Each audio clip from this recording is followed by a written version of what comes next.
یہ دو برادریاں بہت زیادہ مشہور تھیں اور آج بھی ایسے ہی ہے۔ لاہور کے جو باشندے ہیں ان میں زیادہ تر گجر ہیں اور بھٹی ہیں۔ بعد میں یہ بھٹی لفظ جو ہے یہ بگڑ کر بھاٹی بن گیا۔ اس وقت یہ جو بھٹی تھے ان کا جہاں پہ یہ زیادہ لوگ رہتے تھے وہاں ایک بہت بڑا لاہور کا دروازہ تھا جس کو بھاٹی گیٹ کہا جاتا تھا۔ تو کچھ مریدین جو داتا صاحب کے مریدین تھے انہوں نے اس کو حجویری دروازہ کہنا شروع کر دیا۔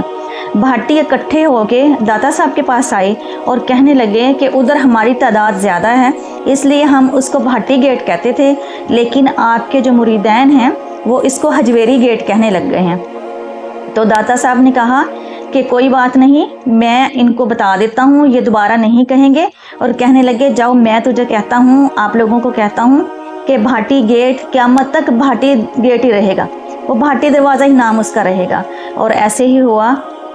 1000 سال تو داتا صاحب کو یہ دنیا سے پردہ کیے ہوئے گزر گئے ہیں، لیکن آج بھی بھاٹی دروازہ جو ہے وہ بھاٹی گیٹ ہی ہے، بھاٹی دروازہ ہی اس کا نام ہے، اس کا نام نہیں بدلا۔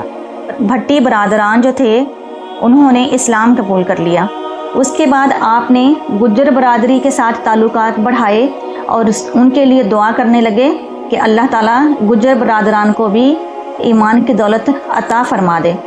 تو ایک دن ایسے ہوا کہ آپ اپنے جہاں پہ آپ کا دربار ہے وہاں بیٹھے تھے، آپ کے دوست اور آپ کے ساتھی وہ جو بھٹی تھے جنہوں نے اسلام قبول کر لیا تھا وہ آپ سے ملنے کے لیے آ رہے تھے، کوئی آتا تھا کوئی جاتا تھا۔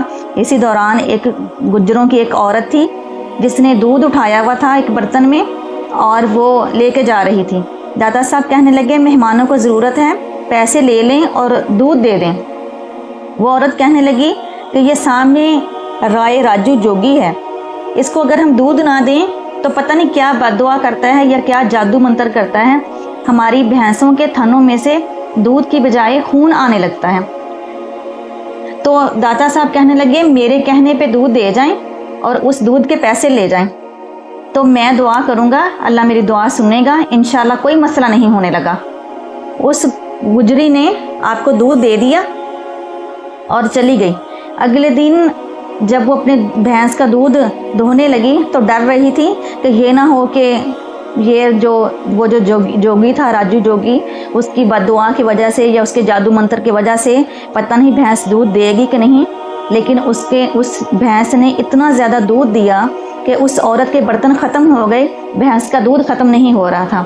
ہمسائی نے پوچھا یہ کیسے ہوا، تم نے بھینس کو آج کیا کھلایا؟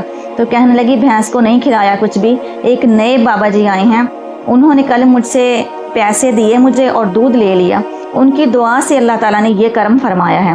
اتنی برکت ہو گئی ہمارے دودھ میں کہ آج ہمارے گھر کے سارے برتن دودھ کے ساتھ بھر گئے ہیں۔ اس عورت نے بھی اپنا دودھ والا برتن اٹھایا اور داتا صاحب کے پاس لے آئی کہ آپ کے مہمانوں کے لیے اور ادھر جو آستانے پہ آ رہے ہیں ان کی خدمت کے لیے دودھ حاضر ہے۔ یہی بات آگے سے آگے پھیلتی گئی اور وہاں کے جو گجر تھے وہ داتا صاحب کو دودھ دیتے رہے، کبھی کوئی دودھ لے کے آ گیا کبھی کوئی دودھ لے کے آ گیا۔ اب تھوڑی دیر گزری، جو راجو تھا وہ تو پریشان کہ یہ کیا ہوا کہ آج دودھ میری طرف نہیں آ رہا۔ اس نے ایک نوکر کو بھیجا کہ جاؤ دیکھ کے آؤ کہ یہ جو بابا جی بیٹھے ہوئے یہ کر کیا رہے ہیں۔ جب نوکر آیا تو اس نے دیکھا کہ داتا صاحب کے پاس بیٹھے ہیں کچھ لوگ اور وہ کلمہ طیبہ کا ورد کر رہے ہیں، اور نوکر بھی ادھر ہی بیٹھ گیا اور کلمہ کا ذکر کرنے لگ گیا۔ اس کے بعد راجو نے ایک اور نوکر کو بھیجا، وہ بھی آ کے بیٹھ گیا اور کلمہ پڑھنے لگ گیا۔ پھر تیسرے نوکر کو بھیجا تو وہ بھی وہیں پہ آ کے بیٹھ گیا اور کلمہ پڑھنے لگ گیا۔ آخر راجو جوگی نے سوچا کہ میں خود جا کے دیکھتا ہوں کہ وہاں کیا ماجرا ہے، جو جاتا ہے وہیں پہ بیٹھ جاتا ہے اور میری آ کے بات نہیں سن رہے میرے نوکر۔ جب راجو جوگی گیا تو اس نے جا کے داتا صاحب سے کہا یہ تو نوکر ہیں، غلام ہیں، ان کی کیا حیثیت ہے، آپ ان پہ تو اپنا جادو چلا سکتے ہیں، مجھ پہ نہیں چلا سکتے۔ یوں کر کے اس نے جادو پڑا اور ہوا میں اڑنے لگ گیا اور کہنے لگا آئیں آپ میرا مقابلہ کریں۔ داتا صاحب نے اپنا جوتا ہوا میں پھینکا اور وہ جوتا اس کے سر میں لگا، اور اس طرح لگا کہ بار بار اس کے سر میں لگ رہا تھا جیسے خود کوئی کسی کے سر میں جوتے مارتا ہے، اس طرح ہونے لگ گیا۔ تو وہ راجو جوگی جو ہے وہ جلدی سے نیچے آ گیا۔ تو داتا صاحب کہنے لگے کہ تم نے میرے ساتھ کیا مقابلہ کرنا ہے، اس طرح کے کام تو یہ تم اڑنے لگ گئے تھے، تمہارے ساتھ یہ مقابلہ تو میرا جوتا بھی کر سکتا ہے۔ تو راجو جوگی نے ہاتھ باندھے حضرت علی بن عثمان کے سامنے اور کہنے لگے کہ مجھے کلمہ پڑھائیے۔ تو داتا صاحب نے ان کو کلمہ پڑھایا اور ان کا نام رکھا شیخ ہندی، اس کا نام رکھا، اور انہوں نے دن رات دین بھی سیکھا اور اللہ تعالیٰ کی عبادت بھی کی، اور اللہ تعالیٰ نے ان کو بہت زیادہ درجات عطا فرمائے۔ کیونکہ داتا صاحب 1000 سال پہلے لاہور آئے تھے تو ہر ولی نے ان سے فیض حاصل کیا، اور جو ہیں شیخ عبد القادر جیلانی وہ بھی داتا صاحب کے بعد آئے ہیں۔ معین الدین چشتی اجمیری ہوں یا پیر نظام الدین اولیاء ہوں یا بابا فرید شکر گنج ہوں، سب نے ادھر حاضری دی ہے، داتا صاحب کے دربار پر حاضری دی ہے اور وہاں سے فیض حاصل کیا ہے، اور آج تک وہاں سے لوگ فیض حاصل کر رہے ہیں۔ میاں شیر محمد شرک پوری جو ہیں وہ ہر مہینے وہاں حاضری دینے کے لیے شرک پور سے آیا کرتے تھے۔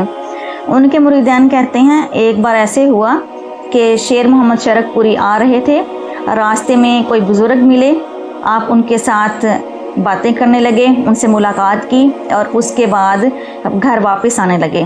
مریدان نے پوچھا کہ واپسی کا کیوں سوچ لیا، ہم نے داتا صاحب نہیں جانا؟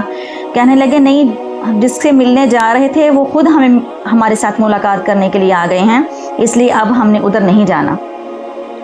اللہ تعالیٰ نے علی بن عثمان کو بہت درجات عطا فرمائے، انہوں نے بہت بڑا کام کیا ہے اسلام کے لیے، مسلمانوں کے لیے۔